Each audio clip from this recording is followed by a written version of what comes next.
आज नौकरी, व्यापार, व्यवसाय में स्थिति प्रतिकूल रह सकती है। आपके द्वारा कई लोगों को लाभ मिलेगा, किंतु आप बाकी लोगों से लाभ प्राप्त करने से वंचित रह सकते हो।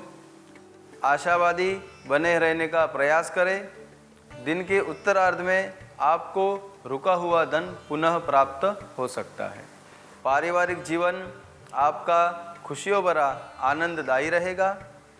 आरोग्य से जुड़ी हुई कुछ समस्याएं आपको आ सकती है।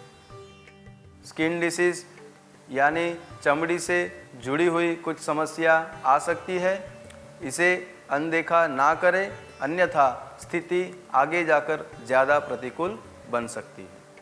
कुल मिलाकर आज का दिन आपके लिए अच्छा रहेगा। सिर्फ शिमारू एस्ट्रो पर अब वेब, मोबाइल और टीवी पर उपलब्ध।